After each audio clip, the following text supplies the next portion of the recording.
Hi everybody, I'm Bree the Plant Lady, checking in with another detailed mid-August garden tour.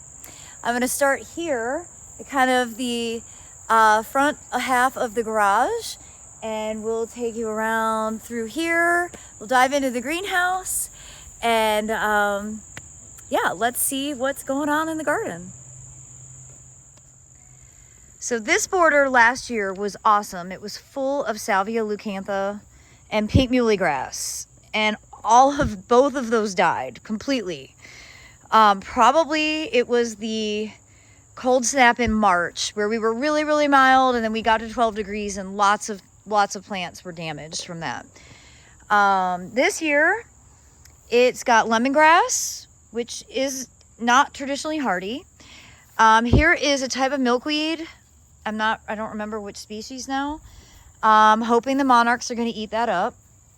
Got some Salvia greggii varieties across the front. Hoping those will be hardier, especially with the adjacency to the bottle wall, which helps create a microclimate. And then some Treasure Island sweet potato, and kind of the same pattern repeated over here. The star of this garden is this Gerbera daisy. And I think actually my former neighbor, Christine Delgado, bought this and left it when they moved. And this thing is a rock star. It's been blooming like all summer. And look, there's more flowers coming. It's just a terrific plant. I don't know the cultivar name, but it's awesome. And I really love it here with the carrot, which is in flower right now. Also hasn't been touched by swallowtail caterpillars, but I bet it will. Because some of my other things like fennel and parsley are starting to run low on supplies. So the carrots are starting to become more and more popular. So it looks like Ava Grace would like to join us for our tour today. So over in here, of course, more carrot blooming. Look at that. It's such an amazing crown. Look at those bugs. Aquilegia has seeded in, which is good. That's columbine. More sweet potato. Look at this big pepper. It's not, oh, there's some fruit. I hope it's not too hot of a pepper, but it's a really beautiful plant in and of itself. Of course, the willow, the pink Japanese pussy willow, is beautiful. I need to start using it in flower arrangements inside, or cut foliage arrangements inside. So back here where I cut back all of these pomegranates because they were infected with ambrosia beetle, they're all growing back out from the ground, and that's good. And really I don't need this many giant trees in such a small space, you know. But I wanted to show you behind it is the fennel, and the swallowtails have pretty well, I don't see any on here now. A few days ago it was covered in swallowtails. There's still some foliage to be eaten, but they did a pretty good job of defoliating it for the most part. And it's great it's going to seed. I kind of always let the seeds scatter right here. This is a good spot for it. Fennel can be kind of invasive to a degree, so I don't necessarily want to introduce it in all of my beds, but this spot back here kind of keeps itself in check. So along this border I have a bunch of different trial hydrangeas, all of which are doing well. This one didn't bloom. I don't know the names offhand yet. There's Ava Grace. But I did want to show you this patch of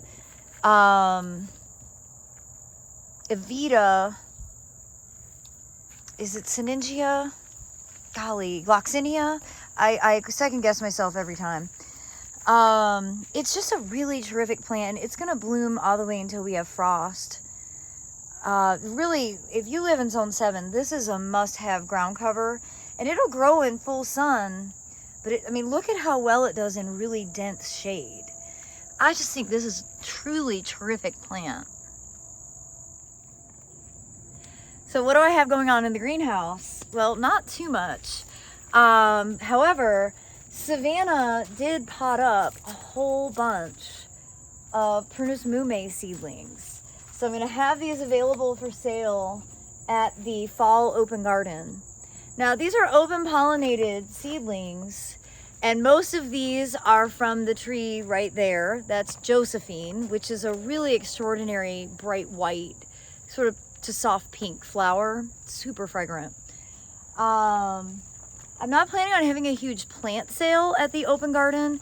I'm focusing most of my energy on seed, and I'm also going to be having sign-up classes for, or sign-up opportunities for in-person classes, so that I can teach hands-on workshops to show people exactly the methodology of getting a bed prepped and then sowing the seed and the aftercare of that process. So I'm really excited for some new ventures starting in November when my fall travel schedule chills out, and being able to really like get busy on the next door property, which, you know, I've been waiting for a really long time. Okay, the cutest thing in the world is happening right now, and I have to show you. There's Ava Grace. So out here on the west side of the greenhouse, that chayoga squash is finally starting to take over. You know, I really want it to completely cover the greenhouse, and it'll, you know, look like something out of Cinderella. And I've got shishito peppers that are doing quite well, and the peanuts are absolutely fantastic. You can see when they're planted too close to the edge, they kind of trail over. Thing is, you want these pegs to actually make contact with the soil, because that's where the nuts actually form, is off of that peg.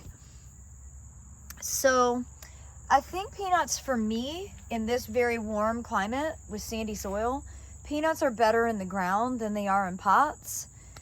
But if you live somewhere where it's not as hot, or you don't have as well draining soil, growing them in these 100-gallon root pouches, or even a smaller fabric bag, you know, here's just a peanut, 2 peanuts mixed with a pepper plant. And, you know, that's a pretty cool combo. The peanuts fix nitrogen and help feed that pepper. So there's that same combo with a pepper and 2 more peanuts. But yeah, these 100-gallon root pouches, like if you don't want to invest money in expensive lumber raised beds, these totally do the trick. And you can grow a lot in them, and the soil stays good. Like, these are filled with soil cube, and it makes growing easy. I mean, I have hardly fertilized these at all. I think these only got fertilized once. And look at how green and lush and healthy everything is. This one is in a little too much shade, but it's good because this celery is still growing. And I want to collect the celery seed because I like cooking with celery seed. But I also am happy to have these as backup food for swallowtails, because they are in the Apiaceae family, and the swallowtails have evolved to also eat celery foliage. Well, I hope you've enjoyed this little tour, this micro tour of back section of my home foodscape here in Central North Carolina, Zone 7.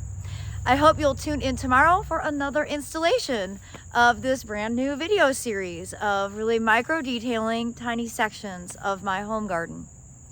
As always, thanks so much for tuning in. Take care, everybody.